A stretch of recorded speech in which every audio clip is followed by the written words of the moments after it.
ಇತ್ತ ಬೆಳಗಾವಿ ಅಧಿವೇಶನದ ವೇಳೆ ಸಚಿವ ಶಾಸಕರಿಗೆ ದಿನಭತ್ಯೆ ನೀಡಿದ್ರೆ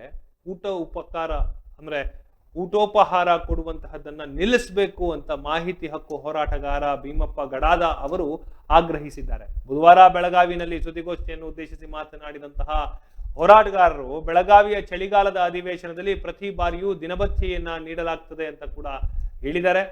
ಅದು ಸತ್ಯ ಕೂಡ ಹೌದು. ಈ ಹಿನ್ನೆಲೆಯಲ್ಲಿ ಈ ಚಳಿಗಾಲದ ಅಧಿವೇಶನದಲ್ಲಿ ಶಾಸಕರು ಮತ್ತು ಸಚಿವರಿಗೆ ಊಟೋಪಹಾರ, ಚಹಾ, ಕಾಫಿ ಸಾಲುವಾಗಿ ಅಂದ್ರೆ ಈ ಊಟ, ತಿಂಡಿ, ಕಾಫಿ, ಟೀಗೋಸ್ಕರ ವೆಚ್ಚವಾಗ್ತಾ ಇರುವಂತಹ ಹಣವನ್ನ ಸಭಾಪತಿ ಹಾಗೂ ಅಧಿಕಾರಿಗಳಿಂದ ವಸೂಲಿ ಮಾಡಬೇಕು ಅಂತ ಕೂಡ ಅವರು ಒತ್ತಾಯಿಸಿದ್ರು.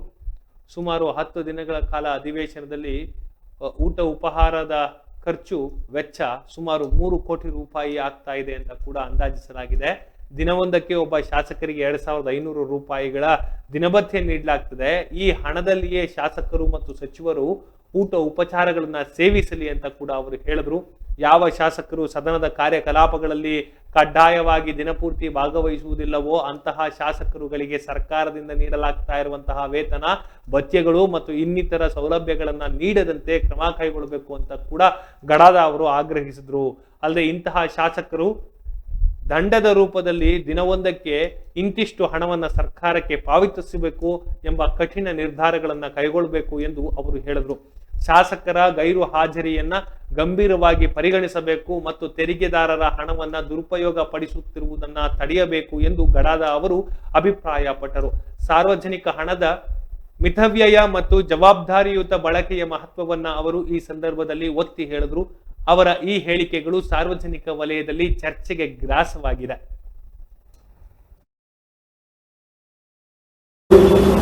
ಬರುವ ಡಿಸೆಂಬರ್ 8ರಿಂದ 13ನೇ ವಿಧಾನಸಭೆ ಅಧಿವೇಶನ ನಡೀತಾ ಇದೆ. ಈ ಅಧಿವೇಶನದ ಸಮಯದಲ್ಲಿ ಮಾನ್ಯ ಶಾಸಕರುಗಳಿಗೆ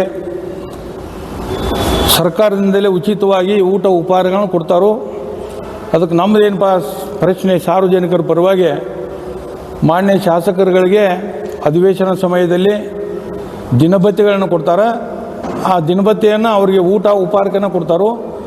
ಆದ್ದರಿಂದ ನೀವು ದಿನಭತ್ಯೆ ಕೊಟ್ಟರೆ ಊಟ ಕೊಡಬೇಡ್ರಿ, ಊಟ ಕೊಟ್ಟರೆ ದಿನಭತ್ಯೆ ಕೊಡಬೇಡ್ರಿ ಅಂತ ಹೇಳ್ತಾರೆ. ನಾನು ಮಾನ್ಯ ಸಭಾಧ್ಯಕ್ಷರಿಗೆ, ಸಭಾಪತಿಗಳಿಗೆ ಹಾಗೂ ಸರ್ಕಾರದ ಮುಖ್ಯ ಕಾರ್ಯದರ್ಶಿಯವರಿಗೆ ಮತ್ತು DPR ಸೆಕ್ರೆಟರಿ ಮತ್ತು ಆರ್ಥಿಕ ಇಲಾಖೆ ಕಾರ್ಯದರ್ಶಿಯವರಿಗೆ, ಜಿಲ್ಲಾಧಿಕಾರಿ ಬೆಳಗಾವಿಯವ್ರಿಗೆ ಈಗಾಗಲೇ ಒಂದು ಪತ್ರವನ್ನು ಬರೆದಿದ್ದೇನೆ, ಅದು ನಿಲ್ಲಿಸ್ಬೇಕಂತೇಳಿ. ಸ್ನೇಹಿತರೆ, ತಮಗೆಲ್ಲ ಗೊತ್ತಿದೆ, ಈಗಾಗಲೇ ಬೆಂಗಳೂರಲ್ಲಿ ಅಧಿವೇಶನ ನಡೆದಿತ್ತು. ಅವಾಗ ಅಲ್ಲಿ ಊಟ ಕೊಟ್ಟಿದ್ದಕ್ಕೆ ಅದನ್ನು ಹಣ ವಸೂಲು ಮಾಡಿರಿ ಸಭಾಧ್ಯಕ್ಷರ ಕಡೆಯಿಂದ ಅಂತೇಳಿ ನಾನು ಲಾಸ್ಟ್ ಪತ್ರಿಕಾಗೋಷ್ಠಿ ಮಾಡಿ ಪತ್ರ ಬರೆದಿದ್ನಿ. ಅದು ನಾ ಏನೇನು ಪತ್ರ ಬರೆದಿದ್ನಿ ಅವೆಲ್ಲ ಸಭಾಧ್ಯಕ್ಷರ ಕಚೇರಿ ಹೋಗ್ಯಾವಂತ ನಾ ಹೇಳಿ ಬೈತಾನೆ. ಆದ್ದರಿಂದ ಇಲ್ಲೇ ಅಧಿವೇಶನ ಸಮಯದಲ್ಲಿ ಶಾಸಕರಿಗೆ ಏನು ಕೊಡ್ತಾರಪ್ಪ ಅಂದ್ರೆ, ಬೆಳಗಾವಿ ಅಧಿವೇಶನ ಸಮಯದಲ್ಲಿ ನಮ್ಮದೇನಪ್ಪ ಪ್ರಶ್ನೆ, 2500 ರೂಪಾಯಿ ಎದಕ್ಕೆ ಕೊಡ್ತಾರೆ ಶಾಸಕರಿಗೆ? ದಿನಭತ್ಯೆ ಅಂತ ಕೊಡ್ತಾರೆ. ದಿನಭತ್ಯೆ ಅಂದ್ರೆ ಊಟಕ್ಕೆ. ಈ 2500 ರೂಪಾಯಿದಲ್ಲಿ ಆರಾಮ ಅವ್ರು 2 ಎಳೆ ಊಟ, ಬೆಳಗಿನ ಉಪಹಾರ, ಅವರಿಗೆ ಮನಸ್ಸಿಗೆ ಬಂದಂಥ ಆಹಾರವನ್ನು ಯಥೇಚ್ಛವಾಗಿ ಅವ್ರು ಸೇವನೆ ಮಾಡ್ಬೋದು. ನೀವು ಅವ್ರಿಗೆ ಊಟ ಕೊಟ್ಟ ಇದು ಬಿಸಿ ಊಟದ ಮಧ್ಯಾಹ್ನ ಶಾಲೆಗಳಂತೆ ಆಗಬಾರ್ದು ಸದನ.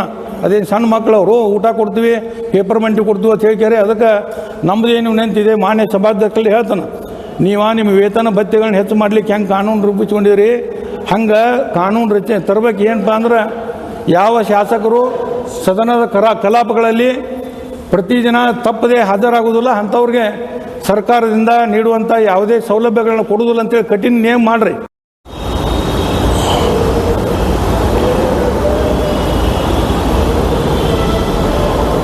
ಇದು ಮುಗಿದುಗಳಿಗೆ ಹೊಳಸ್ತಾನೆಪ್ಪ, ಹೇಳ್ರಿ ಒಂದು ಸೆಕೆಂಡ್.